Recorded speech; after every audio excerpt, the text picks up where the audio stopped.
الحمد لله رب العالمين والعاقبة للمتقين والصلاة والسلام على خير الأنام والمرسلين محمد وآله وصحبه أجمعين.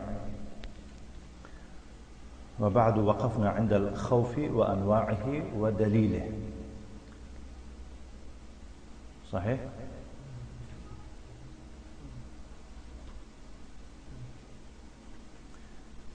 قال شيخ الإسلام محمد بن عبد الوهاب بن سليمان بن علي رحمه الله تعالى: ودليل الخوف قوله تعالى.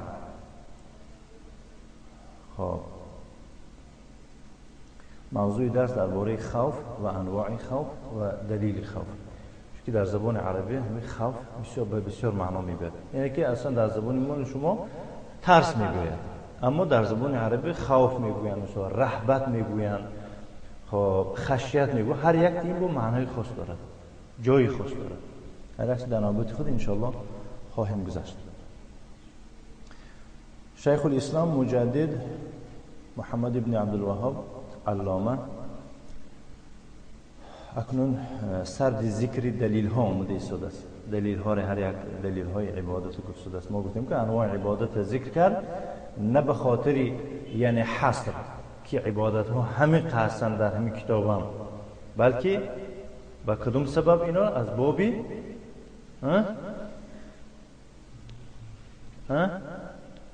من باب تمثیل، از باب تمثیل هم یک مثال آورد، چون که بسیار مردم کمبودشون در همین انواع عبادت است. گفته مثلا در اسلام کمبودی دارن، در ایمان کمبودی دارن، در احسان کمبودشون در دعا است، در خوف است، در رجا است، در همینا. برای ما از باب تمثیل ذکر کرد. اکنون دلیل های هر یک کدومش که عبادت بودنشونه دلیل میاره از قرآن کریم و در بعضیش با از احادیث پیامبر صلی الله علیه و علی آله و سلم.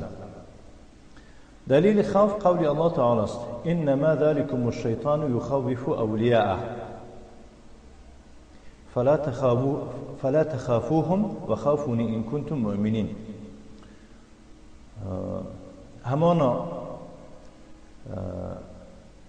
همون شیطان یخوف اولیاءه، شما را از اولیاهاش میترسانه. یک معناش همین خیلی میتونه. چیکار میکند؟ این ذالکم، این خطاب به شما هم تو نگاه کرده. الله گفته است که همین شیطان عادتش این است که شما را از همون ارمی خودش، از دوستان نزدیکش میترسونه. بود که مخلص یا که مثلا همون اولیاهای خودش میترسونه، که مثلا شعار شوید گفته دست سرشون کمند بید راهبری کردن میگیرن. یا چیکار میکنه؟ یا شما مؤمن ها را چیکار میکنه؟ حرکت میکند که از دوستای نزدیکش ترسونتون، که دائم شما خوف و هراس بردن گیرید.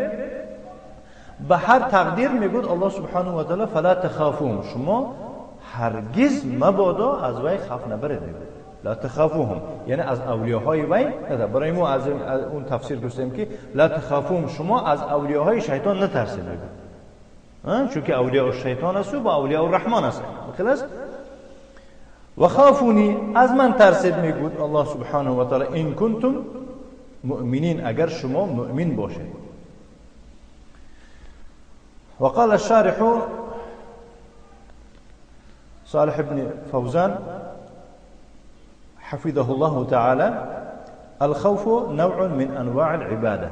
خوف یک نوع از انواع عبادت است و هو عبادت قلبیه. این در کدوم عبادت داخل میشه؟ در عبادتی قلبی میشه. ما به فکرم گفته گذاشتیم که عبادت مثلا میشه عبادتی قلبی، میشه عبادتی فعلی، میشه عبادتی مالی. هم خلاص گفتیم خوف باشد از عبادتی چی است؟ قلبی است، چون که او را به چشم دیدن نمیشه.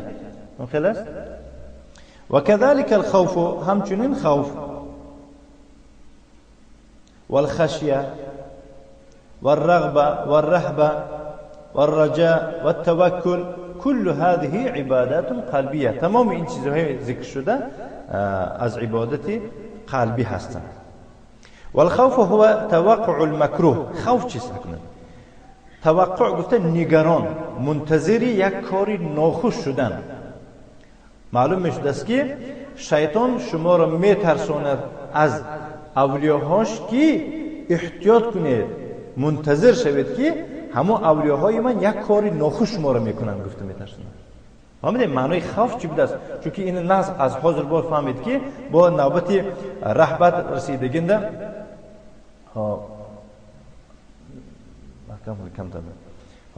نوبت همون رهبت رسیدگنده خوف خشیه اومدگنده با اختلاط نکنید اینا یک دیگر است.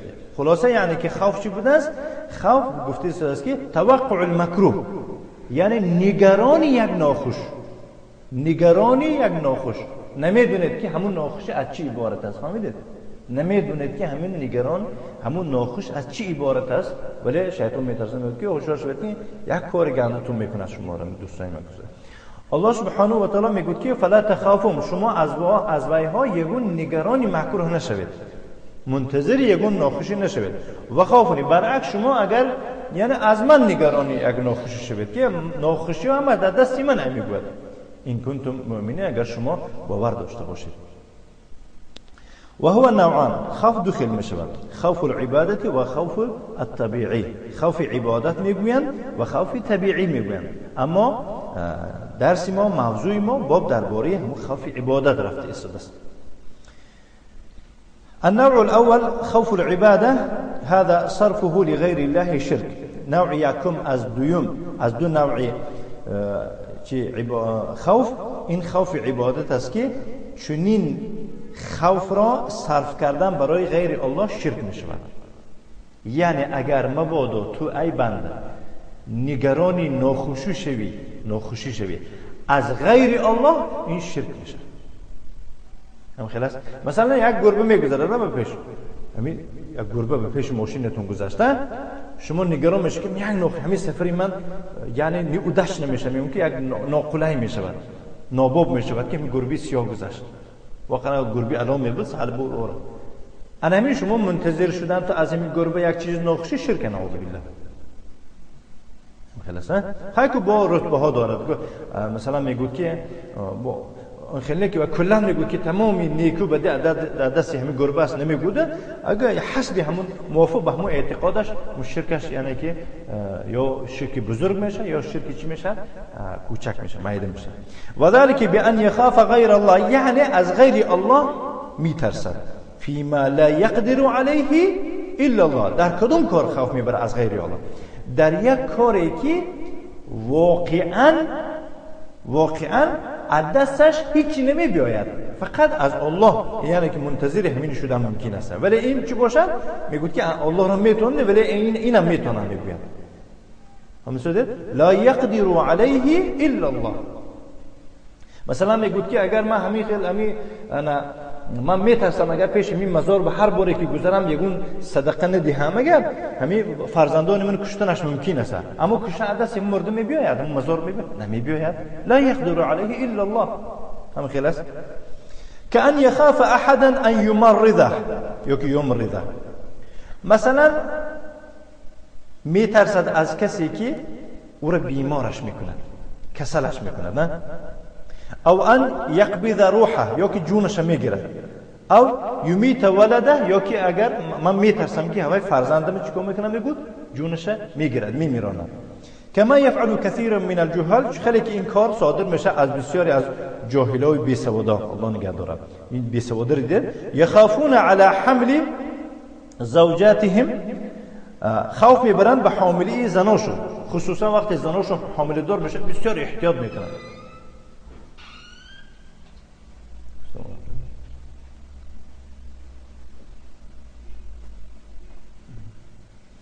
و علی اولادهم من الجن، یا که چی؟ فرزندانشون میترسن، یعنی نسبت فرزندانشون میترسن از جن ها. اگر مثلا همین کار نکنن جن ها مثلا فرزندان خلل میرسونن و میکنن. یخافون من السحره، از جادوگرها میترسن. او من الموتى، یا از مرده ها میترسن. فیعملون اعمالا شرکیه لاجل ان يتخلصوا من هذا الخوف. بعد چیکار میکنن؟ یک کارای شرکی را انجام میدهند به مقصد اینکه از شر یا که از خوف اینا خلاص شویم. گفتن مثلا مرغ میکشد یا گوسفند میکشد، هر سال اومده سال نو شود دیگه یگون کاری تقرب میکند به اون قبرستون یا که به اون مزار و به اون درخون و دیگه نمیدونم به چه ابو موسی اشعری بالای مسجد و دیگه بسیار خیلی اوجهای مردم ساختگی. فهذا لا يقدر عليه الا الله، چنین کارا را غیر از الله کسی قادر نمی باشد.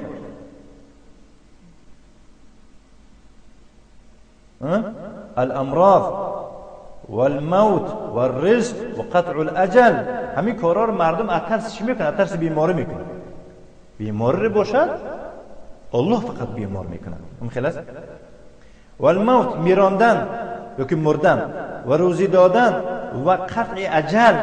قطع اجل میدونید یعنی که عدل من باید که 50 60 سال 70 سال 80 سال عمر میدیدم یا که فلان همه قبال عمر میدیدم همین کار کرد بیچاره در سن جوانی مرد به سبب اون که بی احترامی که در پیش بابای فلان قبر. هذه امور لا يقدر عليها، اینها چنین کارایی می باشند که کسی قادر و توانا به اینها نمی باشد یا که به انجام دادن اینها نمی باشد الا الله سبحانه و تعالی. وكذلك انزال البركه او غیر ذلك، همچنین یکی فراوردن یگون برکت و همچنین مثلا غیر از این با دیگه کارا. هذه امور لا تكون الا من الله عز وجل، اینها چنان کارهایی می باشند که یعنی چشم داشت اینها تنها از الله سبحانه و تعالی میشه. فاذا خاف احدا في شيء لا يقدر عليه الا الله فهذا شرك اکبر. شیخ میفرماید که وقتی که بنده یا که یک کس یا مؤمن خوف ببرد از یک کس در یگان چیزی که در همون چیز قادر نمی باشد جز الله، این شرک اکبر میشد. لانه صرف نوعا من انواع العباده لغیر الله عز وجل، چون که اون آدم یک نوعی از انواع عبادت برای غیر الله سبحانه و تعالی صرف کرد. مفهوم؟ كالذين يخافون من القبور ومن الأضرحة ومن الجن ومن الشياطين أن تمسهم بسوء، مانند کسانی که از قبرها میترسند، از مزارها میترسند. اضرحه هم گنبد و مزار و همین چیزا رو میگم، موزله. و من الجن، خیلی در پیش لینین هم احتیاط کنم پا میبردارن، نه موزله لینین زیارت وقتی مسکون میرفتیم احتیاط میکنه که ارواحش بیچوال نشه. و من الشیاطین، از شیطان ها. برای چی میترسند؟ تمسهم بسوء، مبادا به ایشان یگون بدی نرسونن. او ان تنزل بهم ضرر، یا که به اونها یگون ضرر نفرارن. فيذهبون ويتقربون الى هذه الاشياء لدفع ضررها، بس چیکار میکنن؟ بس میرون به نزد اینها تقرب، قربت، یعنی قربانی ها میکنن به این چیزها برای خاطر دفع ضررشون. او خوف منه، از اونها خوف بردن. هذا شرک اکبر، اینا همش در زمره شرک اکبر داخل میشن. مفهوم؟ یقول مثلا میگوید شیخ مثال ها میارد: اخاف ان لم اذبح له ان يصيبني او يصيب اولادي او مالی او ما اشبه ذلك. میگوید که من میترسم اگر برای وی ذبح نکنم، قربانی نکنم، به من یگون مصیبت میرسونه، یا که به فرزندانم مصیبت رساندنش ممکن، یا که در مالم یگون یعنی کستگی ها میرسوند، کمبودی ها مصیبت میرسوند، برکت میپرد، یا که مثلا مانند این دیگه دل نیت ها میکنن. کما قال قوم هود، خیلی که قوم هود چی گفتن؟ گفتن ان نقول الا اعتراك بعض آلهتنا بسوء، گفتن که ما نمیگوییم هیچ چیز مگر همین چیزی گفتن میتونیم که همین بعضی معبودان ما به تو یگون مثلا مصیبتی بد رسوندگی هستن. امروز تو هود گفتن گفتن که این کارا و دعوتایی که تو مثلا این برنامه‌هایی که تو پیش برسادی در نظر ما بد تفسده، این بدی فقط پشتی آن است که همین معبودای ما را مثلا یگون قربانی یگون نیکی در حقشون نکرده، همین مصیبتی همونایی. امروز برای که تو از خیش تبار جدا شدی، یعنی که مذمومی چشم مردم شده ایستادی، به طفیل اون که تو مثلا چی در حق اینا مثلا حقشون را پایمال کردی. میگو یحددونه بآلهتهم، میترسونه، تهدیدش میکردن به معبودانشون. و یخوفونه بآلهتهم، میترسوندنش از معبودانشون. قال گفت اینی اشهد الله، من الله را شاهد میگیرم. یک نمودی از قسمه. اشهد الله این هم یک به معنای قسمه. من قسم به الله، من الله را شاهد میگیرم. و اشهدوا، شما هم شاهد باشید، انی بریء مما تشرکون، من اون شرکی که شما میکنید بیزارم. گفت فهمیدید؟ من دونه، اون شرکایی که شما بود دیگه دوام آیت گفت من دونه، یعنی اون شرکای شما گرفته شد غیر از الله، ما همونا بیزار هستم. فکیدونی جمیعا، تمام حیله و نرنگاتون کنید جمیعا، همه یک جایه شده. ثم لا تنظرون، حتی من مهلت ندید. یک کسی مهلت میدید که با مشق کردن گرفت که برای مقابله، یک کسی پرسمی یک دیگر میگه که به تو میبره جنگ، روز یک شنبه به تو زد و خورد میشود. من چیکار من گانتیلاش میگم مشق کردن، میگم تیار دیدم. این چی گفت دست میگه لا تنظرونی ای لا تمهلونی، من مهلت ندید که من ما بودانو گفت که تو تیارت دیدی. ما به تو گفت بودیم که پگه معبودان ما به تو یک به یک جنگ میبرن، تو تیارت دیدی سپر گرفتین. نه، لا تمهلونی. این یعنی بغایت گردپری همون داعر دلالت کرده است که من چنان اعتقادی کامل دارم به پروردگارم که او حق است، بی نیاز است، بی شریک است، و چنان باوری کامل دارم به باطل بودن معبودان شما، بنابراین من حتی منتظر در مقابلیت نشون دادم منتظر یگون چیز نمی باشم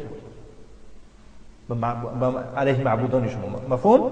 اینی توکلت علی الله ربی و ربکم، من به اللهی که وی پروردگاری منو و شما خواهد نخواهدم پروردگار شما هست، به او توکل کردم. معنی توکل چیه؟ گذشته معنی توکل چیه؟ اعتماد القلب، صدق اعتماد القلب على الله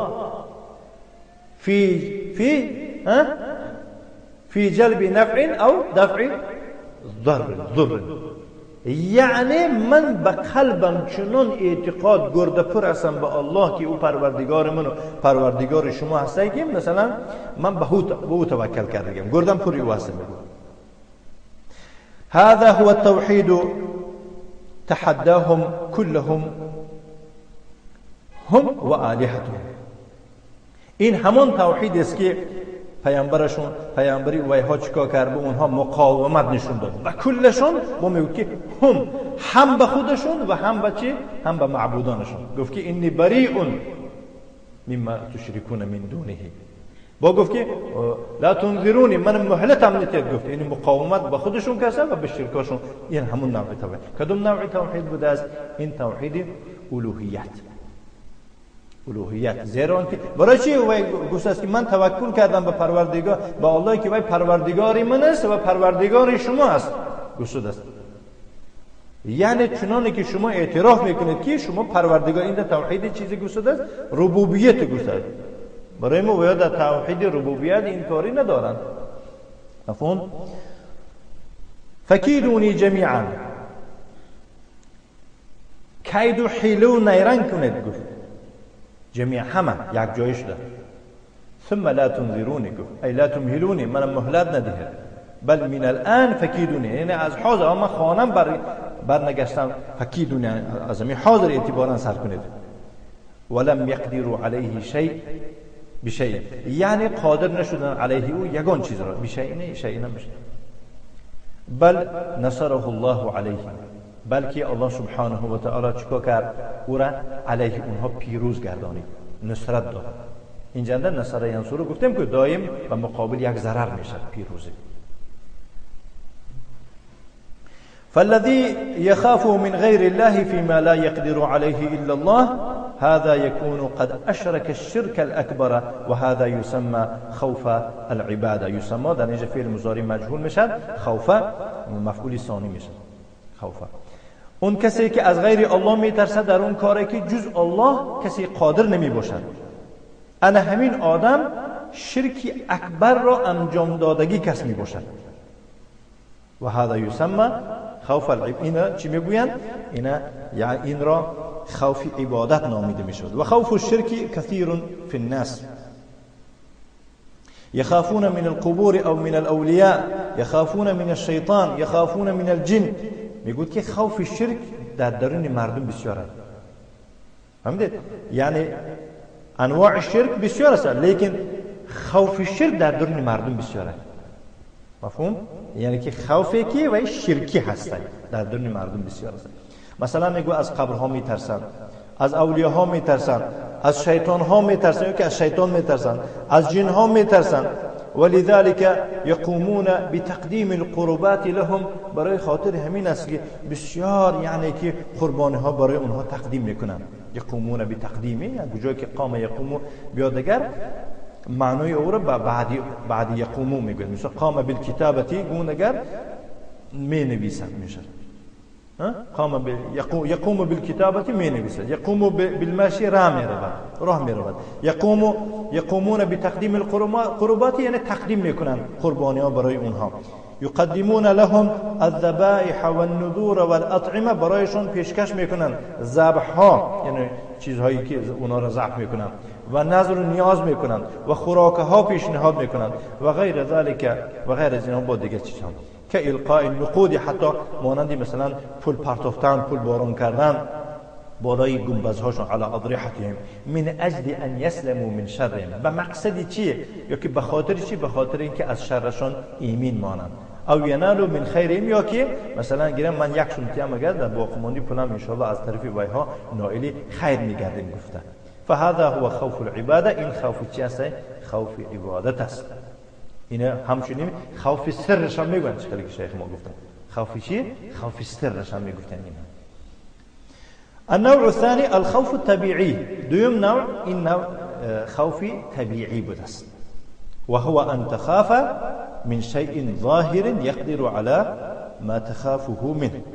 این چه خیلی خوف بود است. این یک همان چیزی است که تو خوف میبری از یک چیزی نمایان ظاهر، با میدونی که او قادر است نسبت همان چیزی که تو از او خوف میبری. مثلا خوف میبری که میگزد تو را، یک سگ میترسی که میگزد تو را. این شرک میشه. گفته مثلا به طرف شیر و پلنگ و یک درنده نمیره بکن، اما خیلی قادر است. که انت خاف من الحیه، مثلا از مار میترسی، او الاقرب از کژدم میترسی، او من العدو یا از دشمن میترسی. دشمن باید نامش دشمنه، یعنی خیلی که پیشش میره سرت دستمال میکنن واقع میره، باید دشمنه نام هم خیلی. هذه امور ظاهره معروفه، اینها یک امور نمایان میباشند، معلوم میباشند، مشهور میباشند. فالخوف منها لا يسمى شرکا، از چنین کسا، از چنین چیزها خوف بردن این شرک نمیباشد، نامیده هم نمیشه. هذا خوف طبیعی من شیء ظاهر معروف، اینه میگن که خوف طبیعی از یک چیزی، همون چیز چیه؟ ظاهر است و معروف است. لانك تخاف من سبب ظاهر و مطلوب الوقایه منه، چون که تو خوف بردی از یک چی؟ از یک سببی ظاهری و مطلوب است از او احتیاط کردن. فهمیدید؟ تو یک چیز ترسیدی صدقی مطلوب است، یعنی الله تو را با میپرسه در روز قیامت که تو چی به احتیاط نکردی؟ بس چی میگه که من ترسیدم که خوفی که شرک نشود، گفتم رفتم خودم داتگی پوش نه، باید آموزی. والحذر من، تو مطلوب است، تو میپرسن باید تو احتیاط بکنی از اون.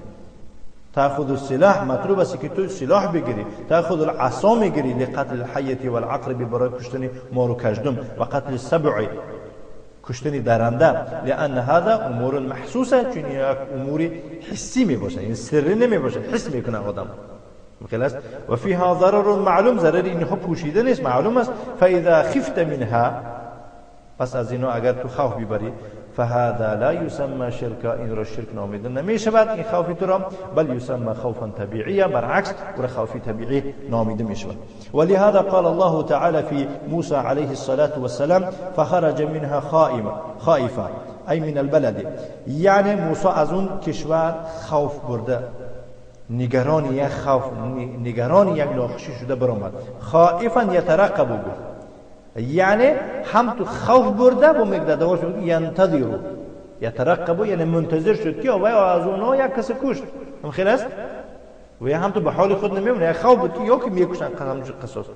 خائفا من اعدای، از دشمناش خوفی برد، لانه قتل منهم نفسه، چون از اونها یک انسان بکشت. وهرب عليه الصلاة والسلام على نبينا إلى مدين وكان يترقب ويخشى أن يلحقوه، فهذا خوف طبيعي. موسى عليه السلام گریخ به مدین و منتظر می شده بود و خوف می برد که او را می دریابند، یلحقوه، او را می قپند، دریاب می کنند. این خوف طبیعی بود. لكن تعلم الانسان ان يعتصم بالله عز وجل. ولی انسان علم گرفت که باید که به الله چنگ بزند و یأخذ بالاسباب التي تدفع عنه الضرر. باید که انسان یعنی به سبب های چنگ بزند که از همون انسان ضررها را اون سبب ها چیکار کنن، دفع کنن. در دستش عصا گرفته، سگ نزدیک تو نمیکنم، خلاصه تو مأمور هستی در دست یک عصا یک چیز گرفتی، سبب. و یعتمد علی الله عز وجل و یتوکل علی الله.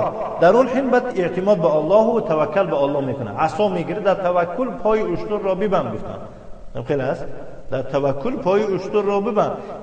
اشتر تا پاش بند با فرا گودم جای میروی راه بزنه. خیلی که من با الله توکل میکنم، داره ماشین تو هوش میکنی، با میگه که مثلا من تلفنش گرفتم و چیزای ادر ماشین همش برداشتم بردیم، با میگه من با الله توکل کردم، این دور ماشین من کشید دیگه.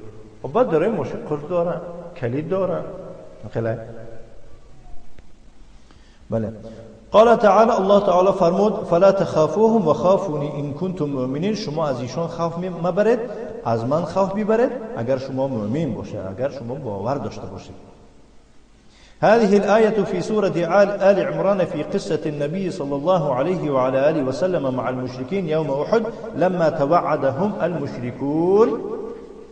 میگوید که این آیت در سوره آل عمران آمده در بیان قصه سرگذشت پیامبر صلی الله علیه و آله است با همراهی مشرکین در روز احد، وقتی که مشرکان پیغمبر صلی الله علیه و آله و اصحاب او را وعده کردند، حال میبینی گفتم مثلا ترسوندن و قالوا نرجع الیهم، بیشان برمیگردیم و نستأصلهم، از ریش و از بیخبون اونها را میکنیم. گفتن حال با میخوریم، گفتن سال آینده جنگ میکنیم، بعد میبینید که از بیخبون شما را میکنیم. گفتن فالله جل و علا یقول، الله سبحانه و تعالی فرمود که انما ذلكم الشیطان، و این شیطان یخوف اولیاء، شما را از اولیاءهاش چیکار کرده است؟ ترسونده ایستاده است. فلا تخافوهم، از ایشان خوف مبرید، و خافونی ان کنتم مؤمنین، شما از من خوف ببرید اگر شما به من باور داشته باشید. ای ان هذا التهدید و هذا الوعید انما هو من الشیطان. یعنی این تهدید و این اکستریمیستی و این تروریستی این یک وعید است و این وعید تنها از شیطان میباشد. انما هو من الشیطان، تنها او از شیطان میباشد. ای یخوفکم اولیاء، شما را از همون دوستان نزدیکش ترسانده ایستاده است. و او یخوف من انقاد له من الناس، یا که میترساند کسانی را که برای او از مردم سرخم هستند. کسی که او سرخم کنه برای شیطان، بعد در زیر اطاعت وی که داخل شود، و گفتم که دو تفسیر دارد، یا میترساند همون شما را ای مؤمنین از دوستانش، یا که همون کسی که برای وی سرخم کنه در زیر اطاعت شیطان داخل شدگی باشد. نوله ما تولا، میگوید که الله تعالی کسی که همون طرفی بگیرد در طرفداری شیطان اگر دست بردارد دیگر، من میگم الله میبیند که هوای خودش دلش هم مایل هم رابعه، من میگم که هم قطعی وای را نوله ما تولا و نصله جهنم، بعد قطعی وای جلوز خشم میدارم. گفت که چی به من قطعی وای بردی پروردگار خودت گفتی که من طرفداری بیم.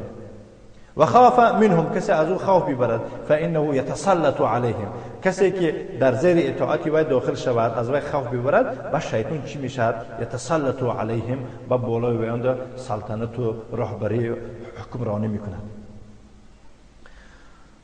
این بود درباره خوف. الرجاء و دلیله. اکنون موضوع درباره امید و دلیل امید.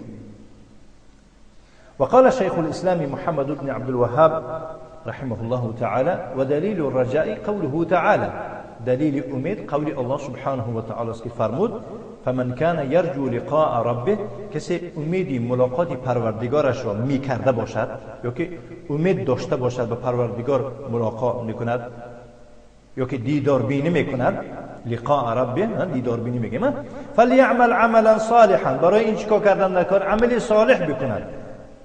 اکنون صفت این عمل صالح چی است؟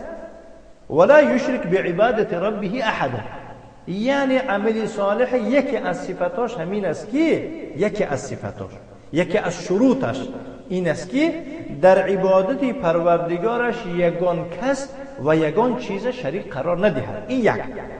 و دویمش چیه؟ متابعت از پیامبر. دویم شرطش پیروی از نشاندادی پیامبر علیه السلام. چون که ما نمیدونیم چه خیلی عبادت کنیم، ما فهمیدیم که ما باید که اخلاص کنیم برای الله، در برابر الله سبحانه یگان کس و یگان چیز شریک قرار ندهیم، لیکن چه خیلی کردن نکار اما طرز و نمودش پیامبر علیه السلام نشان داد. این متابعت میگم. برای میگم که شرط عبادت دو تا است، یکم چی اخلاص است و دوم چی متابعت از پیامبر صلی الله علیه و علی آله و صحبه و سلم. وقال الشارح صالح بن فوزان، شيخ صالح بن فوزان رحمه الله حفظه الله تعالى، قوله تعالى فمن كان يرجو، قول الله سبحانه و تعالی که فرمود کسی امید می داشته باشد یا که امید می کرده باشد. در کجا که وسپمگت گلگلش میگه اینا فعل های یارم دهنده. مثلا کان یکتب، می نویسته بود، کان یاکل، می خورده بود، کان یرجو، امید می کرده بود. اکنون من داخل شود اگر این دلالت به زمانی آینده می کند. وقتی که من داخل شود شروط آخر، کسی که امید می کرده باشد آینده، ملاقات کردن دیدار بینی کردن با پروردگارش، ای یعنی یطمع فی ثواب الله عز وجل، طمع دارد در ثواب الله سبحانه و تعالی که الله من ثواب میدهد. هم خیلی ملاقات کردن یعنی این معنا نداره که هم تو الله رو میبینی تمام با میروی، نه، الله سبحانه و تعالی رو ملاقات کردگی آدم این البته به تحفه بر نمیگردد و به ثواب نمیماند. و رؤیته عیانا، کسی امید میکرده باشد که الله را عیانا به چشمش میبیند یوم القیامت، در روز قیامت. من کان یطمع فی ان یرى الله عیانا یوم القیامت، کسی که طمع دارد، امید دارد، آرزو هوس دارد که پروردگار عیانا در روز قیامت میبیند، باید چیکار کند؟ فلیعمل عملا صالحا، عملی شایسته بکند، عملی صالح بکند. یأتی بالسبب الذي یؤهله لحصول هذا المطلوب، باید که یک سبب را ایجاد کند که او را لایق گرداند، اهل گرداند به دست آوردن این مطلوب. به این مطلب میخواهی که به این مطلب و به این دل و نیت ادرسی پروردگار را دیدن میخواهی، یک سبب ایجاد کن. یک سبب ایجاد کن که این سبب تو را چیکار کنه؟ اهلت گرداند، لایقت گرداند. و هو الثواب بدخول الجنة، این پاداش است، این ثواب است به داخل شدن جنت. و هو النجات من النار، این نجات خلاص شدن از دوزخ. و النظر الى وجه الله، این تماشا کردن بر روی پروردگار. اللهم ارزقنا یا رب. لان هذا متلازم، زیرا این لازم گیرندی یکدیگر است. معناش چی است؟ لان من دخل الجنه فانه یرى الله عز وجل، چون که کسی به جنت درآید اول پروردگار را میبینه عز وجل. متلازم معناش این است که برای خاطر پروردگار دیدن دو چیز در کار است، یعنی متلازم یکدیگر. یکم اول با جنت میدرایی به الله را میبینه، یعنی به جنت در اومدن و رؤیت الله این متلازم یکدیگره، یعنی از یکدیگر جدا نشونده هست. در اومدی صاحب خانه رو که خانهش در اومدی همون صاحب خانه رو میبینی. هم خلاص خیلی که این مهمان خانه میداره میشینیش هیچ نه صاحبش بیاید، متلازم نمیشه. هم خلاص معنی متلازم همینه، از یکدیگر جدا نشونده. اللهم صل یا الله عز وجل. فمن كان يرجو لقاء ربه فليعمل عملا صالحا، کسی امید طمع داشته باشد و پروردگارش چی کردن را؟ یعنی دیدار بینی کردن را فلیعمل عملا صالحا باید که اون کس عملی صالح بکند. هذا يدل على ان الرجاء وحده لا يكفي. این دلالت کرده است که هم تو امیدی تنها کردن این بس نبوده. من امید دارم که الله منو میبخشه، من امید دارم که جنتش میذارم، هم نه، لا يكفي، لابد من العمل.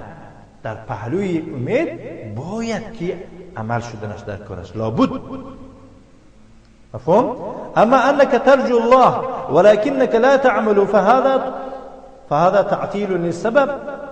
اما تو اگر میگو امید بندی به الله، از الله امید کنی ولی تو عمل نکنی، این یک ویرون کردن سبب است. تو سبب ویرون کردن شدی. فالرجاء المحمود هو الذي يكون معه عمل صالح. امیدی پسندیده یعنی امیدی که او تعریفی ای و چنان امیدی می باشد که در برابری او یا که در پهلوی او عملی صالح است. اما الرجاء غیر المحمود فهو الرجاء الذي ليس معه عمل صالح. اما یعنی که امیدی غیر پسندیده، خوب نه، بیزیب، ای بجر و امیدی هست که مثلا با همراهی عملی صالح هم یک امیدی پوچ و خالی است. والعمل الصالح ما توفر فيه شرطان. شیخ هم خودشم الله محافظتش کند میفرماید که عملی صالح آن چیزی است که در او دو شرط توفره، باید که به پرگی باید باشد. عملی صالح باید که در وی دو تا توفره شرطان، دو تا شرط باید که فراوان باشد. باشد پره، به پره بدون یک چیز. با اینجا گوش بدید. الاول الاخلاص له عز وجل. یکم چی برای الله سبحانه و تعالی اخلاص کردن. عکس اخلاص چی است؟ کسی اخلاص نکنه شرک میکنه. مفهوم؟ الثاني يعني الشرط الثاني المتابعة لرسول الله صلى الله عليه وآله وسلم. يعني المتابعة للرسول صلى الله عليه وسلم يعني پیروی از پیغمبر صلی الله علیه و سلم کردن، یعنی طبق نشاندادی او کردن در نمازت، در روزت، در اعتقادت، در حج و هکذا. عکس متابعت چیست؟ کسی پیروی از پیغمبر نکنه البته بدعت میشه، خودش مبتدع میشه. اخلاص نکردگی آدم یعنی البته در عملی او یک شرک است، گرچنده که او خودش مثلا مشرک هم نشود که عملش شرک میشود، چون که برای خاطر مشرک شدن با شروط هست. فالعمل لا يكون صالحا الا اذا توفر فيه هذان الشرطان. عمل میگو صالح نمیشود مگر وقتی که در وی این دو شرط فراوان باشد و پررگی باشد. ان یکون خالصا لوجه الله لیس فیه شرک، یعنی خالص برای الله سبحانه و تعالی باشد که در او یگون شرک آلوده شرک نباشد. و ان یکون صوابا على سنة رسول الله صلی الله علیه و علی آله و سلم لیس فیه بدعه، یعنی طبق سنت پیامبر صلی الله علیه و سلم باشد. صواب یعنی راست و موافق به سنت پیامبر صلی الله علیه و سلم باشد. این صواب صدق بیاد یعنی طوری میشه، راست طوری به سنت پیامبر صلی الله علیه و سلم، موافق به سنت پیامبر صلی الله علیه و سلم باشد که در وی بدعت نباشد. فاذا توفر فيه الشرطان فهو صالح. وقتی که در همون عمل این دو شرط به پررگی باشد فهو صالح. این را چی میگویند؟ عملی صالح، عملی شایسته میگویند، عملی خوب. وإذا اختل فيه شرط فإنه يكون عملا فاسدا لا ينفع صاحبه. اگر مبادا در عمل یک شرط از دو شرط مذکور ویرون شود، اختل ویرون شود، عمل ویرون می شود، عملی فاسد می شود. و عملی فاسد لا ينفع صاحبه، و صاحبی هم عمل سود نمی بخشد، فایده نمی دهد. فالعمل الذي فيه شرك يرد على صاحبه، نعوذ بالله. عملی که در او شرک باشد ضد صاحبش رد کرده میشد، گرس عملت گفته در روش میزنند. كذلك العمل الذي فيه بدعه يرد على صاحبه. همچنین عملی که در او بدعت باشد ضد یا که علیه صاحبش رد میکنه. معنی رد یعنی غیر مقبول، الله قبولش نمیکند. الله نگهدار.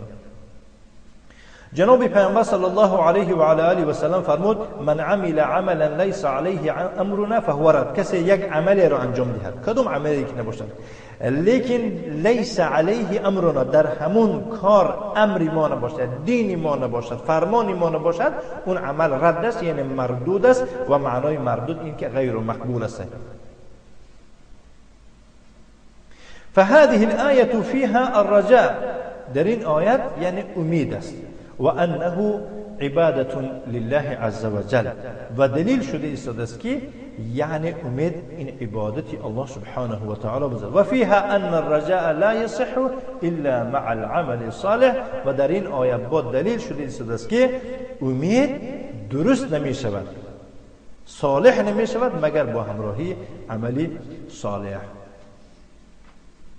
التوکل و دلیله، توکل و دلیل آن.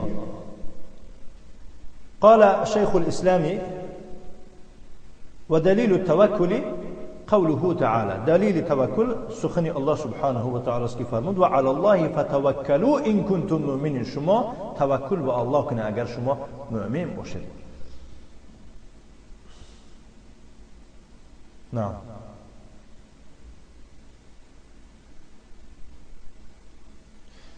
گفتم که التوکل چیست؟ اعتماد القلب على الله عز وجل في جلب النفع و دفع الضر، یعنی تکیه قلب، چون که گفتم که عملی قلب است، به خلاص تکیه کردن قلب است به الله سبحانه و تعالی در جلب یگون فایده و در دفع یگون ضرر. توکل به الله میکنی، یعنی توکل به الله میکنی برای یک چیز خوب به دست آوردن، و توکل به الله میکنی برای یک چیز بد از خودت دفع کردن.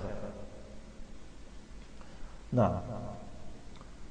وقال الشارح صالح بن عبد الله الفوزان التوكل هو التفويض من باب فوض يفوض تفويضا، والاعتماد على الله سبحانه وتعالى. تفويض یعنی که سپاریدن و اعتماد کردن به الله عز وجل، و تفویض الامور الیه سبحانه و تعالی، تمامی کارها را به الله سپاریدن. هذا هو التوکل، این توکل میگویند، یعنی که معلومات و که شرح شارح. و هو من اعظم انواع العباده، این نیز یکی از بزرگترین انواع عبادت محسوب می شود. ولهذا قال بنابراین الله سبحانه و تعالی فرمود و علی الله فتوکلوا ان کنتم مؤمنین، شما توکل به الله کنید اگر مؤمن باشید. قدم الجار والمجرور على العامل ليفيد الحصر، در اینجا جار و مجرور تقدیم کرد الله سبحانه و تعالی، علی الله گفت برای چی؟ برای افاده حصر. الحصر معناه اثبات الشيء المذكور و نفيه عما سواه. افاده حصر می نسه که وقتی که کدوم نشانش میاد، وقتی جار و اول باید که عامل بیاید، هم خلاص با چی؟ با معمول بیاید. اگر در کجا که معمول آمده، معمول از عامل پیش بیاد، دیگر این الکه چی میشه؟ افاده حصر میشه. یعنی معناش میشه شما به الله توکل کنید نه به غیر الله اگر مؤمن باشید. ایاک نعبد، ایاک اینجا یعنی که مفعول به شده است، اول باید فعل فاعل ترتیبش با مفعول به بیاد، اما اینجا معمول از عامل پیش اومد. ایاک نعبد، تو را عبادت میکنیم، نمیشده است معناش چی خیلی میشده است؟ معناش میشده است که ما تنها تو را عبادت میکنیم نه غیری تو را. هم خیلی میشده است و علی الله فتوکلوا، با الله توکل کنید نه به غیر الله اگر شما مؤمن باشید. فهمیدید؟ نمیشه این افاده حسن خیلی. و علی الله فتوکلوا ای علیه لا علی غیره. دیده شیخ هم خودش گفته است که با الله توکل کنید نه به غیر او. ثم قال، بعد از آن گفت که این کنتم مؤمنین، اگر شما مؤمن باشید. فجعل من شرط الإيمان التوكل على الله سبحانه وتعالى. الله سبحانه وتعالى بعضی از شرطهای ایمان توکل به الله کرد. یعنی که شما ایمان داشته باشید اگر به الله، یکی از شرطهای ایمان چی است؟ توکل کردن است به الله. ودل على ان من لم يتوكل على الله فليس بمؤمن. این با دلیل شده است در نوبت خود که کسی توکل به الله نکند دیده و دانسته و مؤمن نیست. فالتوکل عبادت عظیمه، توکل عبادت بزرگ است. فالمؤمن دائما يتوكل على الله، مؤمن همیشه دائما توکل به الله میکند. و يعتمد على الله عز وجل، دائما اعتماد و گردپور به الله میباشد، اعتماد به الله میکند. والله من اسمائه الوکیل، و الله را بعضی از نامهاش وکیل است، ای الموکول الیه امور عباده سبحانه و تعالی، این ذاتی که تمامی کارهای بندگانش را به او سپاریده شده است.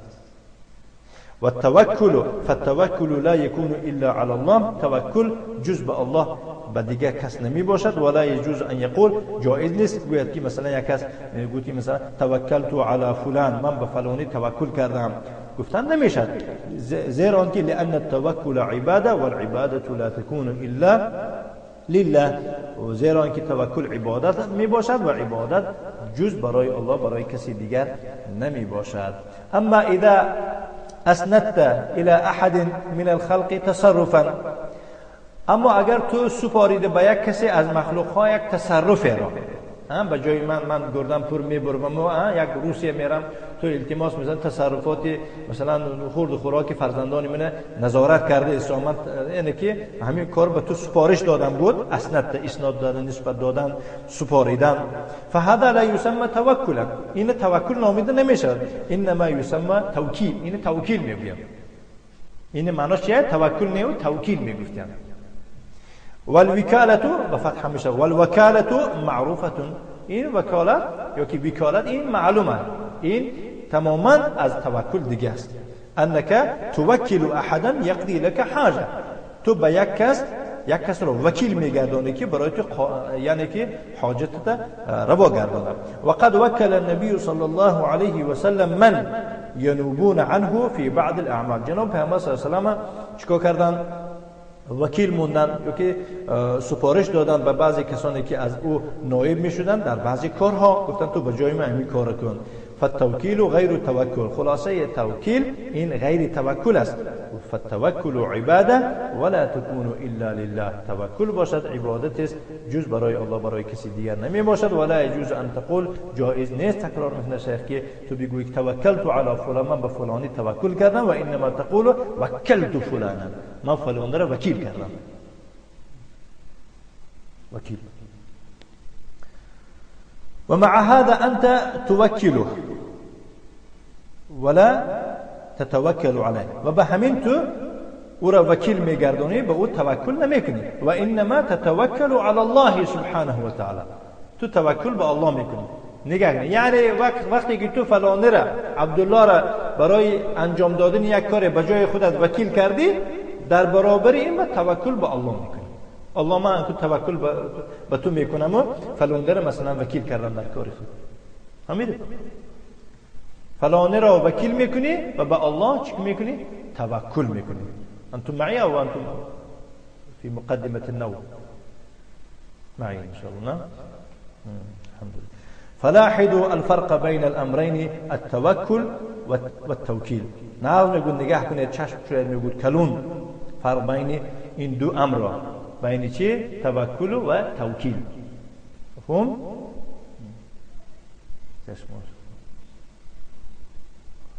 نعم. ومن صفات المؤمنين ما ذكره الله تعالى بقوله إنما المؤمنون الذين إذا ذكر الله وجلت قلوبهم وإذا تليت عليهم آياته زادتهم إيمانا وعلى ربهم يتوكلون. اللهم ارزقنا من هذه الصفة ومن هذه الصفات. و بعضی از صفات های مؤمن ها آن است که الله سبحانه و تعالی به قول خویش و یا را ذکر کرده است. انما المؤمنون، انما این برای حصر، یعنی مؤمن های واقعی کسانی می باشند که انما المؤمنون، یعنی مؤمن ها نه غیر مؤمن ها دیگران، مؤمن های واقعی کسانی می باشند که اذا ذکر الله، وقتی که الله را یاد کرده شود، وقتی یک اونجا یاد الله شود، ذکر الله شود، وجلت قلوبهم، قلبشون در ترس می دراید، دلشون در لرزه می دراید.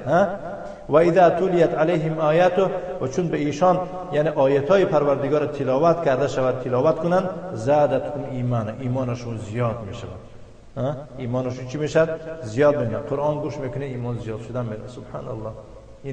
اینه حس میکند، حس میکند اینا کسی که حس میکند اینا، یعنی با مانند این میز باشد دیگر حس نمیکند. و علی ربهم یتوکلون، و به پروردگارشون توکل میکنند. هذه من صفات المؤمنین، این است از بعض صفات های مؤمن ها. فالتوکل عبادة عظیمة لا تكون الا لله عز وجل.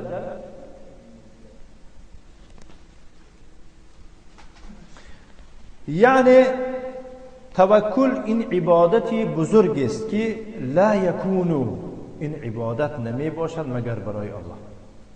یعنی نمی باشد چی؟ یعنی برای هیچ کس لایق نمی باشد که او را صرف کرده شود مگر برای الله. لانه هو القادر على كل شيء، چون که قادر به تمام چیز همون است، هوای است. و هو المالک لكل شيء، مالک تمام چیز هوای است. و هو الذي يقدر ان يحقق لك مطلوبك، اوست آن ذاتی که برای تو مطلوب و دل و نیتت را تحقیق میکند. یعنی قادر است چیکار کنه برای تو عملت را، یعنی مطلوبت را تحقیق کنه، معنیش که یعنی عملی گردانه، اجرا کنه، به نیتت رسانه تو را. اما المخلوق فانه قد لا يقدر ان يحقق لك مطلوبك، اما مخلوق باشد وی قادر نمی باشد بعضا که برای تو مطلوبت را چیکار کند، اجرا کند. فانك توکله فی قضاء شیء، تو وکیل میگردونی، مثلا مثال برای وکیل و توکل اون طرف، و تو او را وکیل میگردونی در قضای یک چیز از امور دنیا، لکن تتوکل علی الله، ولی به هر حال باز گردپر به الله میباشی. فی حصول ذلك شیء، در چی؟ در رویداد همون چیز که اکنون پروردگار من به تو توکل کردم که فلان یاردم تی که اگه کاری من اجرا کنم، من نیستم.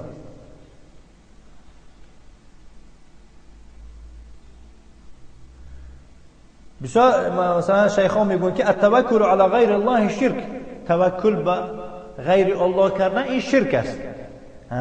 و ترک الاسباب قدح فی الشرع،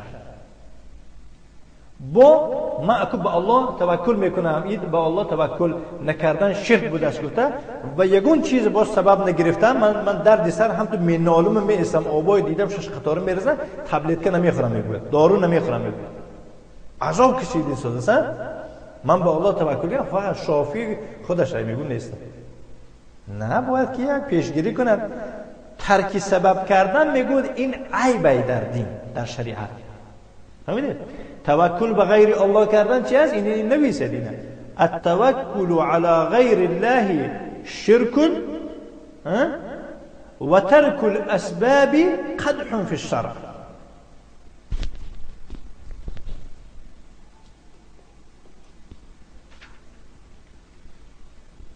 بسیار آدم ها میگن که زبس کرد شده میشتولم بریم بعد اخونه نه. یعنی التوکل على غیر الله شرک و ترک الاسباب قدح فی الشرع.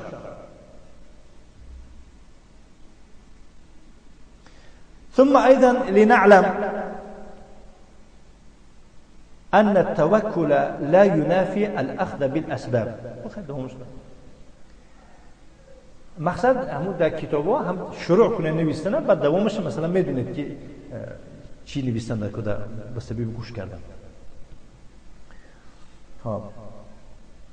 ثم ايضا لنعلم، سپس نیز باید ما بدانیم که توکل این به سبب ها چنگ زدن رو انکار نمیکنه. یعنی توکل کردن در کار به الله این اون معنا رو نمیده که ما ترک چیکار کنیم، سبب کنیم، یعنی پیشگیری نکنیم. گفتم که توکل پای اشتر رو ببند.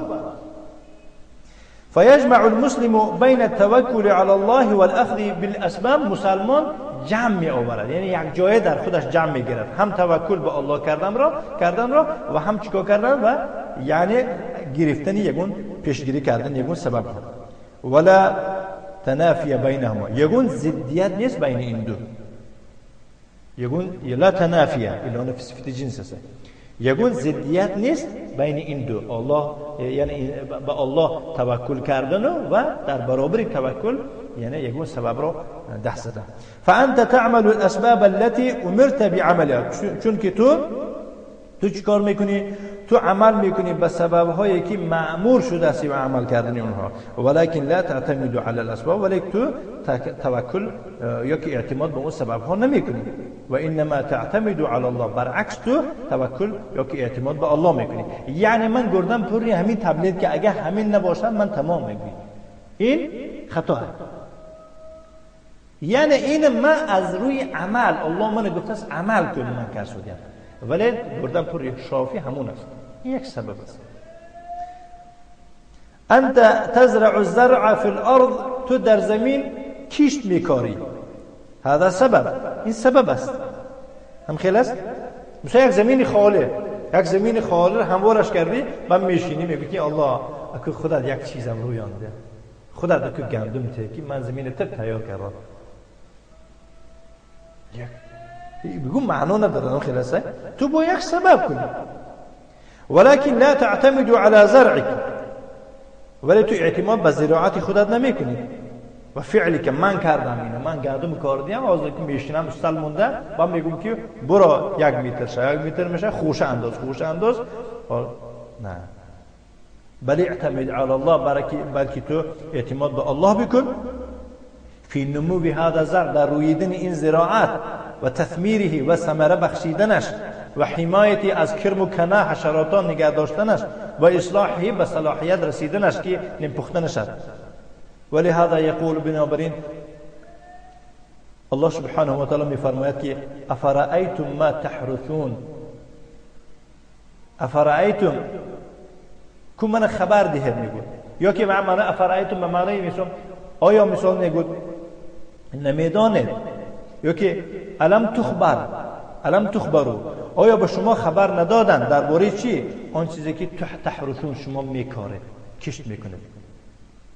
اانتم تزرعونه ام نحن الزارعون، شما او را مثلا یعنی که میرویانید یا که ما او را میرویانید. هم خیلی صحیح. یعنی اون زراعتی که شما کاریدید مثلا شما اکنون او دوامش میبینید یا که ما. فالزارع الحقیقی هو الله، زراعتکار حقیقی الله خودش است. اما انت فقط فعلت سببا فقط، تو باشی فقط سبب را ایجاد کردی، انجام دادی. قد ينتج هذا الزرع و ينبت، بعضا می شود که این حاصل می دهد این زراعت و ینبت میروید، و قد لا ينتج، و بعضا می شود که نتیجه نمی دهد، لا ينتج نتیجه نمی دهد.